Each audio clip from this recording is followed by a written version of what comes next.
Welcome to Bedtime Wisdom Stories. Story time. The Rainy Window and the Brave Breath. Mila sat on the green rug, listening to rain tap fast against the bedroom window. Every loud drop made her shoulders jump, even though Papa said the storm was far away. Papa brought a string of counting beads and sat cross-legged beside her. Mila said the rain sounded like tiny feet running across the glass. Papa asked her to touch one bead for every slow breath, not every raindrop. Mila tried the first breath and frowned because the rain did not become quiet. Papa smiled and said brave breathing did not change the storm. It changed the space inside her chest. Mila touched the second bead while watching water slide down the window. By the fifth bead, the tapping sounded less like running and more like a busy drum. Papa wrapped the yellow blanket around her shoulders and moved the clock away from the edge. Mila carried the counting beads to bed and placed them beside the pillow.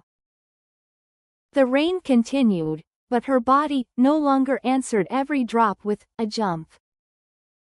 Papa turned off the lamp, leaving the window silver and soft. Mila touched one last bead and let her eyes rest. She learned that a brave breath can make a loud night gentler. Moral of the story: fear becomes smaller when the body learns how to slow down. Story time. The picture book that waited. Nikhil sat in the reading nook, with the picture book open on the most exciting page.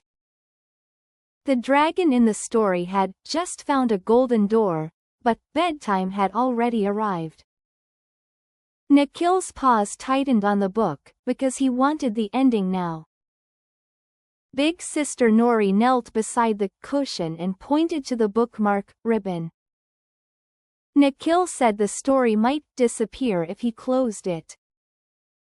Nori laughed softly and showed him how the ribbon could hold the adventure in place.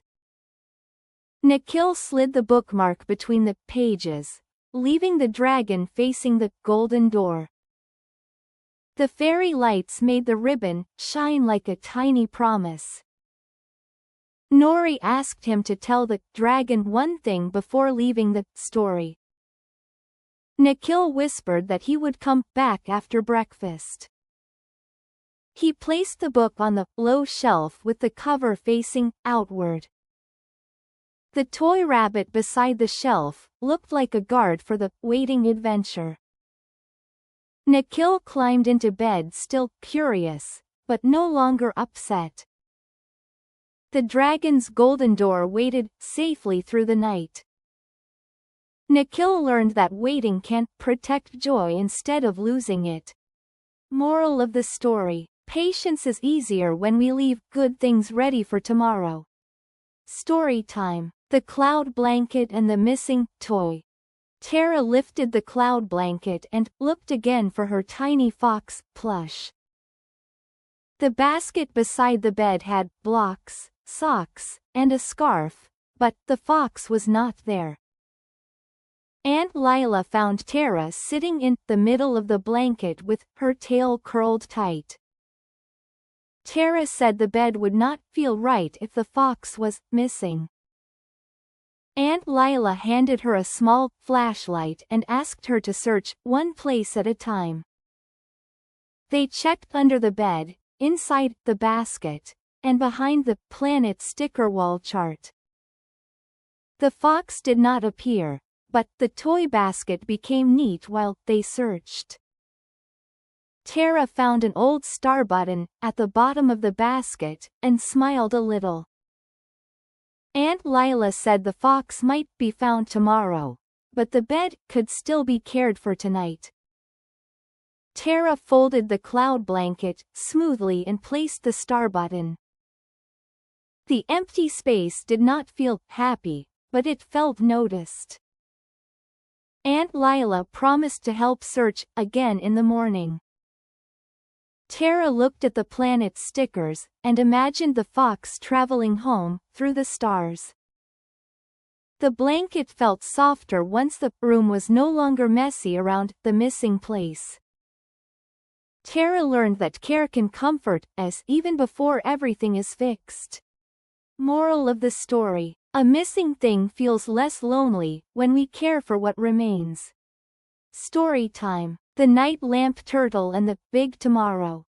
Leo stared at the school badge on his uniform chair while the turtle lamp glowed beside the bed. Tomorrow was his first day leading morning line, and the badge looked too official. Grandpa noticed Leo touching the badge and asked what part of tomorrow felt heavy. Leo said everyone would look at him if he forgot where to stand. Grandpa pulled the bedtime checklist from the drawer and placed it on the blanket. Together they laid out socks, badge, and shoes in the order Leo would need them. Leo practiced standing tall once beside the chair, then laughed because his knees wobbled.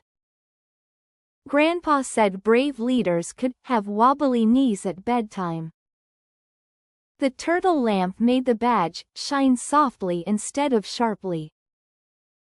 Leo placed the checklist under the badge so morning would have instructions. He climbed into bed and looked once more at the prepared chair. The job still mattered, but it no longer felt like a giant surprise. Grandpa turned the turtle lamp toward the wall, where it made a round pool of light. Leo slept with the morning already partly arranged. He learned that preparing one small thing can calm a big tomorrow. Moral of the story: tomorrow feels smaller when we prepare one little piece tonight. Story time. The Dream Jar and the Angry Thought. Maya sat on the leaf rug with her dream jar open beside her knee. She was still angry because Parker had knocked down her block tower before dinner. Mama saw Maya pressing the orange pencil too hard into a paper scrap. Maya said she did not want to think kind thoughts about Parker tonight. Mama nodded and said angry thoughts could rest in the jar without being thrown at anyone. Maya drew a crooked block tower and a storm cloud above it. She folded the paper once, then twice, until the storm cloud disappeared inside. The paper scrap dropped into the dream jar with a tiny tap. Mama asked if Maya wanted to add one thing she might say tomorrow. Maya wrote, "Please help me rebuild it," on a second scrap. The angry feeling did not vanish, but it stopped rushing around the room. Maya placed the jar on the wooden shelf where moonlight touched the glass. Mama tucked the soft pillow behind Maya's head. The block tower could wait until morning, and so could the conversation. Maya learned that feelings become safer when we give them a gentle place. Moral of the story: anger cools down when it is given a safe place to rest. Story time. The Silver Bell and the Too Loud Day. Parker climbed to the lower bunk and covered both ears with the folded quilt. The day had been full of birthday drums, laughing cousins, and chairs scraping the floor. Papa sat beside the bunk and placed the silver bedtime bell on the shelf. Parker said his head still felt like the party was inside it. Papa asked him to listen for the smallest sound in the room. Parker heard the wall light buzz, then Papa's sleeve move, then his own breath. Papa rang the silver bell once, so softly it sounded like a drop of water. Parker waited until the bell sound disappeared completely. The room seemed to grow wider after that tiny sound ended. He placed the wooden elephant beside the bell as a quiet guard. Papa dimmed the wall light and moved the blue slippers under the bed. Parker no longer heard the whole party, only the room returning to itself. The quilt felt warm instead of heavy around his shoulders. He smiled when Papa promised no more loud sounds before morning. Parker learned that quiet can come back slowly and still be real. Moral of the story: quiet can return one small sound at a time. Story time. The soft scarf and the faraway friend. Anya sat by the round attic window with the soft scarf wrapped around her shoulders. Her best friend had moved to another town, and bedtime made the distance feel bigger. Grandma climbed the stairs slowly and brought a tiny envelope. Anya held the friendship postcard but did not know what to write. Grandma said missing someone was love looking for a job. Anya smiled at that and placed the postcard on the wooden stool. She drew two little houses connected by a long blue line.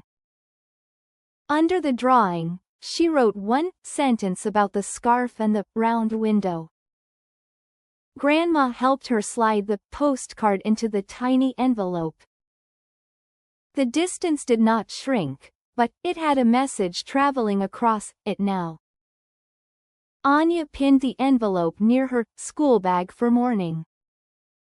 The attic room felt less empty once the love had somewhere to go. Grandma tucked the scarf gently around Anya's feet. The round window showed one bright star over the rooftops. Anya learned that missing someone becomes softer when loved is something kind. Moral of the story: missing someone hurts less when love has a small action. Story time. The tiny music box and the sleepover whisper. Zane lay awake inside the sleepover tent while the tiny music box sat closed near his paw. Everyone else seemed asleep, and that made the unfamiliar room feel even larger. Cousin Rumi opened one eye and saw Zane staring at the fairy lights. Zane whispered that he missed his own bed but did not want to spoil the sleepover. Rumi pushed the water cup closer and said missing home was allowed inside the tent.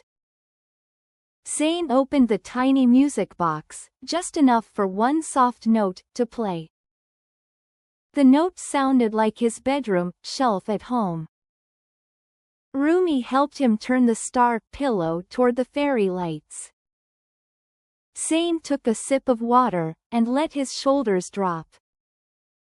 The sleepover tent did not become his bedroom, but it became less strange. Rumi promised to stay awake for 3 more breaths. By the 3rd breath, Zane was no longer trying to be brave alone. The music box clicked shut with a small friendly sound. The fairy lights blurred into warm dots above the sleeping bags. Zane learned that asking for comfort can be a brave bedtime choice. Moral of the story: courage can be a whisper that asks for comfort.